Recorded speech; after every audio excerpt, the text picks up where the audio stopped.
बहू ने खा ली हंसने वाली दवा। किशनगढ़ गांव में कीर्ति अपने बेटे दिवाकर और बहू अंशु के साथ रहा करती थी। तीनों बहुत ही हंसी खुशी अपना जीवन व्यतीत कर रहे होते हैं।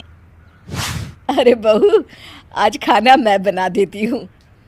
नहीं माँ जी, आप क्यों तकलीफ कर रही हैं? आप आराम कीजिए, खाना मैं ही बनाऊंगी। कितनी अच्छी बहू मिली है मुझे, भगवान ऐसी बहू। सब कुछ ठीक चल रहा होता है कि एक दिन गलती से अंशु हंसने वाली दवा खा लेती है। बस उस दिन से सब कुछ बदल जाता है। अरे बहू, मेरे घुटनों में बहुत दर्द हो रहा है, जरा बाम तो दे दे।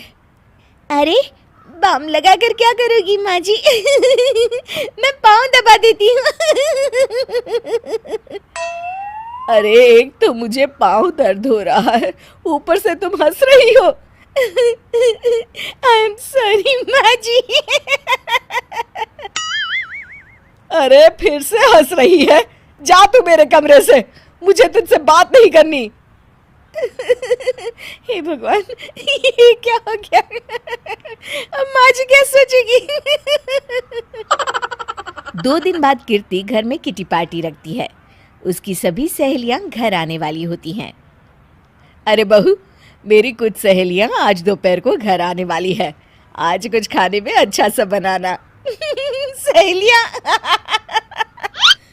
क्यों, मेरी सहेलियां नहीं हो सकती क्या? तुम फिर से हंस रही हो।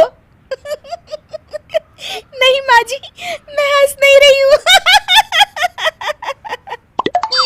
अरे फिर से हंस रही हो और बोल रही हो कि हंस नहीं रही। नहीं माँ जी, मैं तो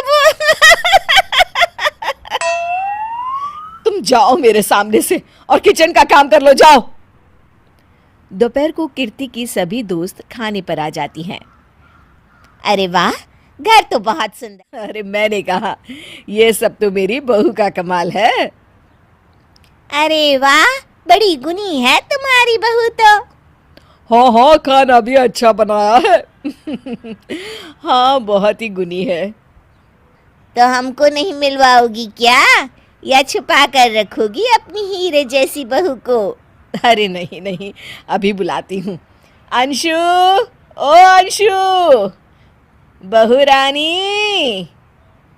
अंशु बाहर आती है। जी माँ जी। बहू, ये सब मेरी सहेलियां हैं, मिलो सबसे। नमस्ते आंटी। नमस्ते बेटा, बहू तो बहुत अच्छी मिली है तुमको, किस्मत वाली हो तुम। किस्मत वाली? अरे क्या हुआ, हंस क्यों रही हो? नहीं नहीं, मैं हंस नहीं रही हूँ। तभी अचानक सांची के हाथ से चम्मच छूट जाता है और उसका कुर्ता गंदा हो जाता है। अंशु फिर से हंसने लगती है।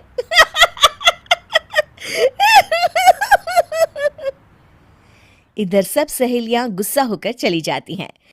कीर्ति भी नाराज होकर अपने कमरे में चली जाती है। हे भगवान, ये मैंने क्या कर डाला? इस तरह से तो माँ जी और उनकी सहेलियां नाराज हो गई। अगले दिन, बहू, ओ बहू, किधर हो? जी माँ जी। जल्दी से मेरे साथ चलो, पड़ोस वाले शर्मा जी की हार्ट अटैक से मौत हो गई है, उनके घर बैठक के लिए जाना है। अंशु तैयार होकर आ जाती है। थोड़ी देर में दोनों शर्मा जी के घर पहुंच जाती हैं। वहां पर सब रो रहे होते हैं। कीर्ति शर्मा जी की बीवी के पास बैठकर उन्हें सांत्वना देने लगती है।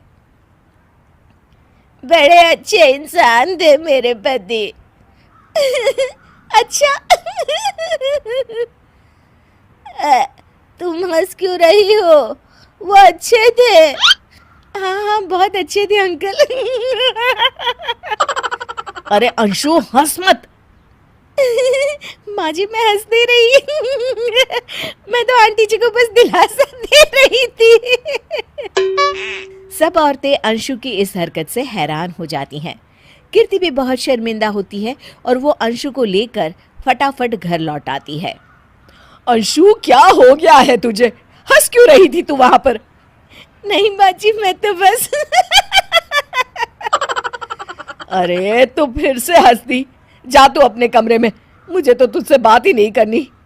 मेरा बेटा ही तुझसे बात करेगा अब।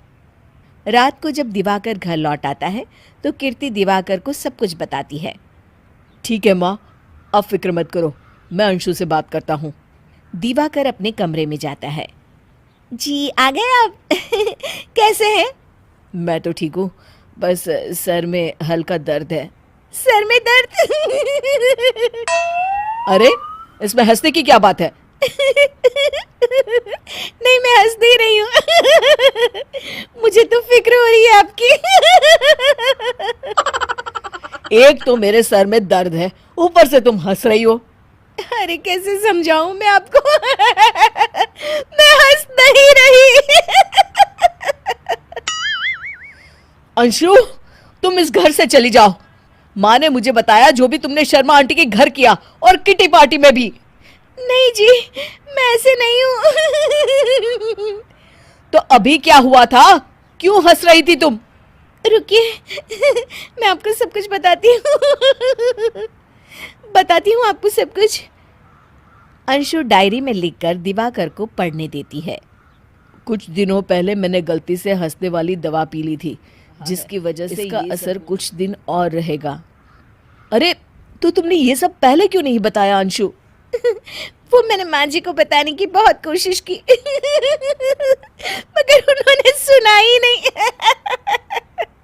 अरे ठीक है, मगर वादा करो जब तक दवाई का असर ठीक नहीं हो जाता तुम घर से बाहर नहीं जाओगी। नहीं जाऊंगी, और हंसूंगी तो बिल्कुल नहीं। लो, तुम तो फिर से हंस दी। अगर आपको ये वीडियो पसंद आया हो तो इसे लाइक करें, शेयर करें और हमारे चैनल को सब्सक्राइब करना न भूलें। आपका एक सब्सक्राइब हमें और भी बेहतरीन कंटेंट बनाने के लिए प्रेरित करता है। धन्यवाद।